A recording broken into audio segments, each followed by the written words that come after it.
C'est comment? Checké. Super. Tu n'es vraiment plus à présenter. Nous allons juste. Je vais juste te demander de me dire un mot qui te définit vraiment. Respect. Pourquoi respect? Parce que j'aime qu'on me respecte. Et parce que je donne le maximum de respect à n'importe qui. Et je pense que quand il y a le respect, on peut tout faire ensemble.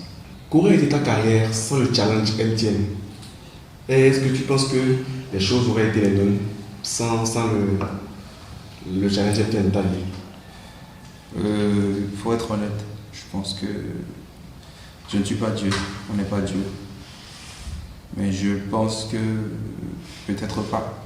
Même si j'ai une carrière, ce ne serait pas. Même si je n'avais pas été lauréat de MTN Découverte Talent, peut-être que je serais en train de faire carrière, mais ça n'aurait pas eu l'impact que ça a actuellement, tu vois. Il faut reconnaître que ça a participé à mon succès. Ça a mis la lumière sur moi. Ensuite, ça m'a permis de financer mon projet. À quel moment tu as compris que tu voulais faire de la musique qui brise les côtes, qui brise les mœurs? Au départ, je n'étais pas venu faire ce genre de musique, tu vois.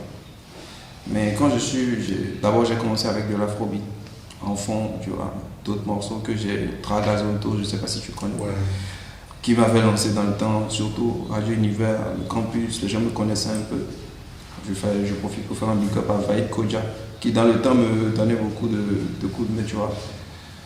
Et il s'est fait que j'ai décidé de faire du rap. Parce qu'avant, j'écrivais mes textes, mais je n'ai jamais fait d'interprétation, tu vois, depuis tout petit. J'ai découvert le rap en 6e et j'ai commencé à écrire ma propre musique. C'est vrai que c'était pas encore ça. Je me rappelle encore des paroles aujourd'hui, tu vois. Quand on écoute la musique, on se met à rigoler. Ouais. Tu vois. Je parlais de business, quand je fais mon business, quand je trouve un peu de fric, tu vois, c'était un truc à la con. Mais à un moment donné, il y a eu Rap Révolution. Et il fallait que je monte sur scène. Et c'est en ce moment-là que je me suis dit, il fallait que je vienne avec un truc hip-hop. Et pas forcément afrobeat, dansant, lover, tout ça. Et j'ai fait Tchoba. Et le jour où j'ai fait Tchoba, c'est à partir de ce moment-là que je me suis dit, j'ai trouvé ce que j'étais venu faire. Donc après ça, j'ai continué avec l'Ego Trip jusqu'à participer à la compétition dont on a parlé tout à l'heure. Qui m'a permis et quand je suis entré en possession de mes fonds, je suis rentré en autoproduction et j'ai commencé à faire ce qu'il fallait. Les gens commençaient à m'écouter déjà sur l'Ego Trip, ils trouvaient que j'étais sale, genre que j'étais trop vulgaire, tu vois. Et au lieu de faire que de l'Ego Trip, je me suis dit, il faut que je fasse de la musique aujourd'hui urbaine, genre pour attirer plus de personnes à la chose. Et c'est comme ça que j'ai viré de l'autre côté aussi. J'ai mélangé les deux et ça donne ce que ça donne. Est-ce que as-tu remis en cause, est-ce que tu regrettes le choix que tu as fait ou as-tu remis en cause une fois le fait que tu fasses une musique qui brise toutes les coups, qui brise les barres, qui brise les mers? Non, jamais. Jamais. Je pense que si c'est à refaire, je ferai la même chose. Ou peut-être même pire. Parce qu'aujourd'hui, il y a des trucs que j'ai envie de faire et je trouve que je suis déjà assez responsable et que je ne pourrais plus le faire, tu vois. J'aurais bien aimé que ce soit au début, j'aurais mis le paquet, tu vois. Aujourd'hui, on grandit, tu vois. Il y a la famille, on a une vie. Aujourd'hui, on essaie de diluer un peu la chose, ramener un peu plus de monde. Et c'est ça le plus important. Tu viens de dire tout à l'heure qu'aujourd'hui, on grandit, on a une vie. On a remarqué tout au long de ta carrière jusqu'à maintenant qu'aucune marque béninoise n'a jamais associé ton image à leur chose. Alors qu'aujourd'hui, il y a des brands ambassadeurs un peu partout. Ouais. Va-nous vit de la musique uniquement ou tu as d'autres activités à côté? Je vis totalement de la musique. Totalement de la musique et je ne mens pas. Beaucoup m'ont associé à l'arnaque, à un peu de trucs, tu vois. Mais totalement, je vis de la musique. Tout ce que je fais, tout ce que je touche comme argent vient de la musique. Ouais, totalement, je te jure. Quand j'en parle, les gens s'étonnent. La musique, c'est du business. La musique, c'est une entreprise, tu vois. Il y a beaucoup de personnes qui travaillent avec moi, tu vois. Il y a le staff, il y a le manager. Ouais. Déjà, quand on prend un artiste, c'est une entreprise, tu sais. Ouais. Beatmaker, ingénieur de son, réalisateur vidéo, ouais. Tu vois, graphiste, garde du corps, tout ça, tu vois.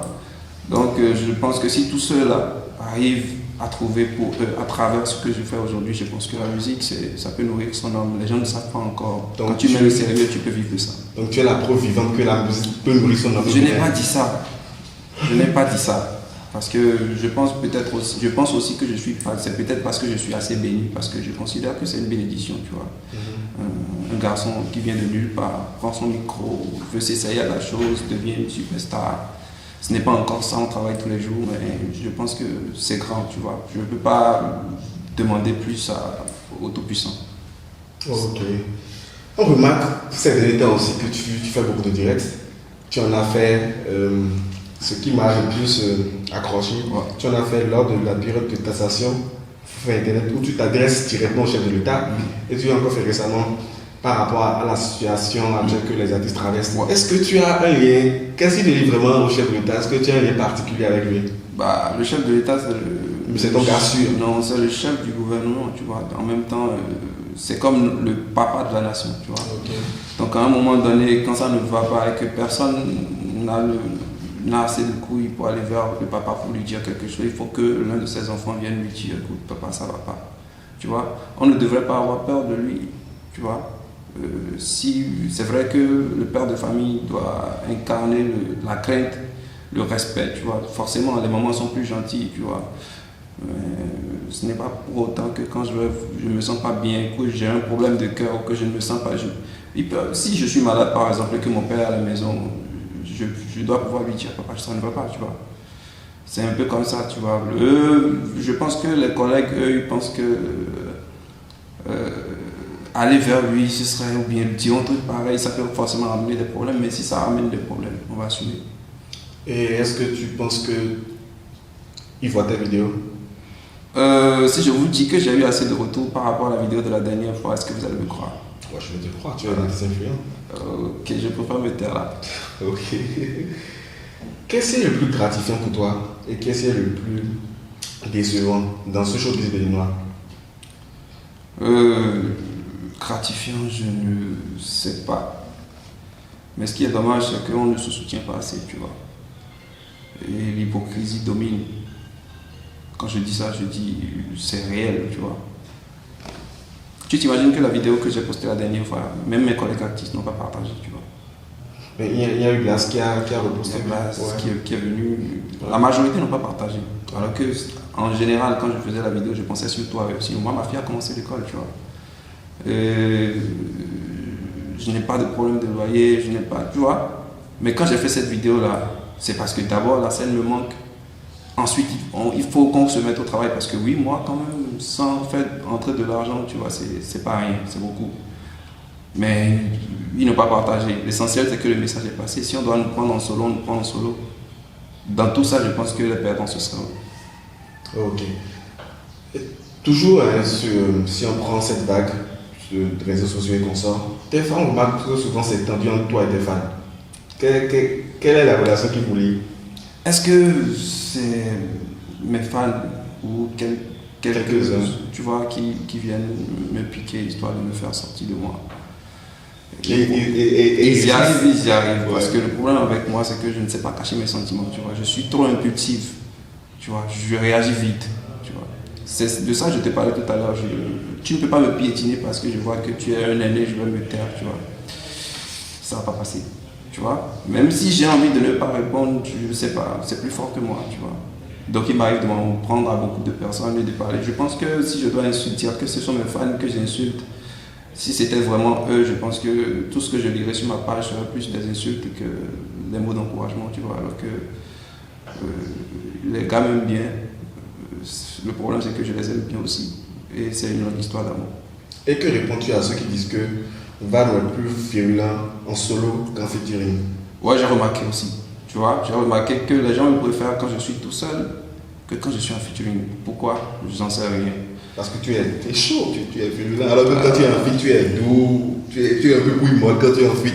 Tu sais qu'à chaque fois, quand tu montes sur un morceau, ce n'est pas forcément pour montrer que tu es virulent, que tu es chaud, que tu es... Non, quand tu montes sur un morceau, c'est d'abord pour entrer dans la peau de ce morceau-là. Tu vois? Donc, quand tu invites quelqu'un en featuring et que tu veux faire un morceau, forcément tu penses à lui, tu ne penses pas qu'à toi, tu vois.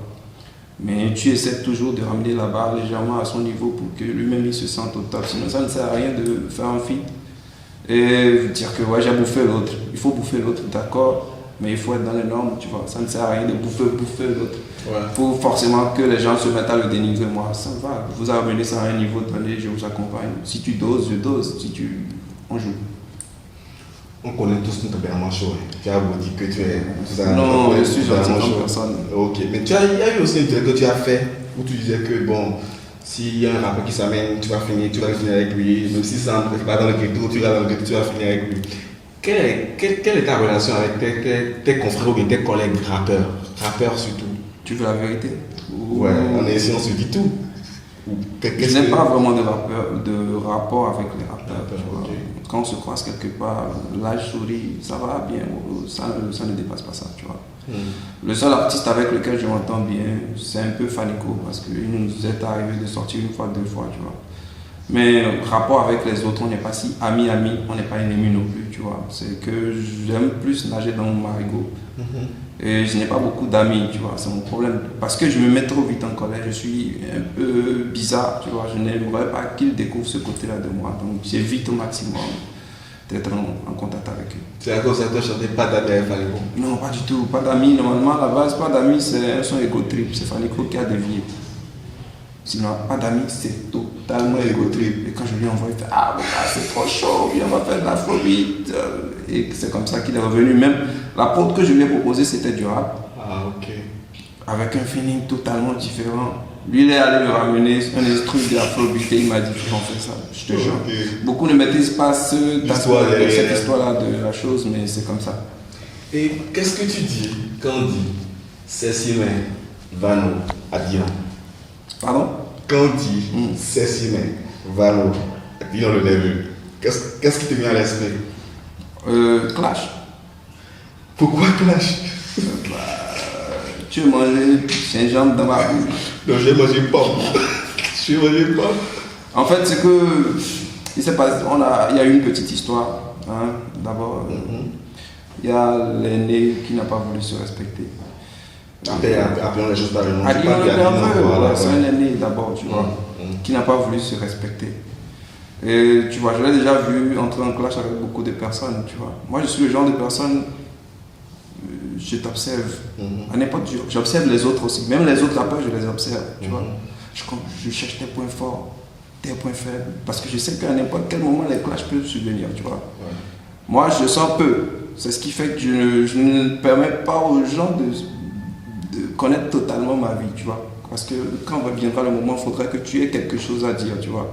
Mais quand tu ouvres ton dossier et que c'est totalement vide, tu vas piocher dans autre chose qui ne serait pas forcément vrai. Mon problème, c'est que Alinoa a clashé Cécimen. Et je n'ai pas aimé. Tu sais, je n'ai pas aimé. Mais ce n'est pas pour autant que j'ai réagi, tu vois. Le truc, c'est que j'étais déjà allé à l'enterrement de Feu le Lundi. Et j'étais habillé en tout noir, tu vois, à sa cérémonie. Donc j'ai posté une photo juste après l'histoire de Pic. Et les gens ont fait des captures. Tu connais les fans, tu vois. Ils ont fait des captures, ils lui ont envoyé. Et il a réagi. Tu vois. Moi,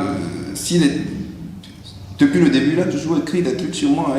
Genre, les fans, tu vois, tu connais les fans, quand il écrit un truc, les fans viennent mettre Vano, ouais, pourquoi tu ne clashes pas Vano, des trucs comme ça, tu vois. Je suis déjà tombé dessus plusieurs fois. Où il fait Vano, c'est ma créature. Vano, j'ai déjà lu ça plusieurs fois, mais je ne suis jamais entré dedans pour le clasher, tu vois. Et il a suffi juste que je mette, quand j'entends enterrement dans une phrase, je le mets en tout noir. Et ça l'a piqué, tu vois. Mais à sa place, il te pique tout le temps, tu ne réponds pas. Pendant ce temps, tu sais que Blaze l'a soi-disant enterré avec un petit messe d'enterrement. Et le jour où lui, toi, sa créature, tu fais un post où tu es en tout noir et tu mets que je donne enterrement dans une phrase. Automatiquement, il va se diviser à sa place. C'était l'objectif. Voilà, ok. Tu vois. C'est pas qu'il est émotif. Non, il n'est pas intouchable. Okay. Tu vois, le problème, c'est que je voulais lui montrer que ce n'était pas... il n'avait pas le monopole de l'impolitesse, tu vois. Que c'est pas parce que tu te tais ou quand tu t'agites, les gens ne te répondent pas que forcément tu es le plus fort, tu vois. Donc tout ce que moi je voulais, je savais qu'il allait tomber dedans. C'est un piège que je lui ai tendu, tu vois. Et rapidement, tu vois. En même temps, moi ça m'a fait sourire quand je suis tombé dessus. Donc je me suis dit, voilà, il voulait s'amuser. Je m'ennuyais, c'est venu à une période où on s'ennuyait un peu. Ouais. Je voulais m'amuser un peu avec lui. Tout de suite, il a désisté, mais comme les gens lui mettaient la pression, il est revenu à la charge, tu vois. Ouais. Finalement, on faut plaisanter, tu vois. Moi, je lui ai dit, vas-y, entre en studio, on fait un morceau ensemble, tu me montres de quoi tu es capable, tu vois. En même temps, les fans ont envie d'écouter du rap, tu vois. Ouais. Fais quelque chose rapidement, je vais te répliquer. Je réplique. En 24 heures, il n'a pas répliqué. Après, il est venu sortir des histoires d'amis de bout de 1 million, patati, patata. Bon, pour moi, l'histoire est passée. Je lui fais un coucou au passage. Affaire classée. Gros big up à Dinon au passage. Donne-nous le nom, en dehors de Michael que tu as signé, ouais. Le nom d'un jeune rappeur qu'il faut que tes fans suivent, que tous ceux qui suivent cette émission-là doivent suivre et qui risquent de péter les prochaines années. Je pense qu'il y en a beaucoup, hein. Un rappeur. Je pense que les meilleurs rappeurs sont encore dans le underground. Ok, tu peux me donner un nom? Non, ça va être bizarre. Non, tu peux donner. Si, ça va être bizarre. Je ne veux pas sélectionner une seule personne au risque de frustrer aussi mon protégé. Oui. Je le respecte. Avant de commencer, avant de poser la question, en dehors de Macken, lui c'est un talentueux. Okay. S'il n'était pas bon, tu n'allais pas le signer. Okay. En dehors de lui, un autre jeune, peut-être qui est moins âgé que lui, mais qui n'est pas de sa génération, que tu connais, qui risque de péter. Il y a beaucoup de jeunes. Il y en a plein. Il y a Bobo, il y a beaucoup d'autres jeunes, tu vois, qui sont peut-être dans ma gamme, mais j'aurais préféré qu'ils sortent de ce registre-là, parce que qu'on le veuille ou pas, actuellement le public béninois n'écoute plus vraiment. Non, le public béninois n'écoute plus vraiment du rap, tu vois. Okay. Et ce n'est pas moi qui le dis, c'est le marché qui le dit. Okay. J'ai vu des rappeurs qui ont sorti des singles, des clips, tu vois. Pas des moindres, tu vois, mais actuellement, les gens ne regardent plus le rap, tu vois. C'est ce qui a fait que... Imagine que moi, je faisais que du rap. Actuellement, je ne serais plus à la mode, je ne serais plus en vogue, tu vois. Ouais.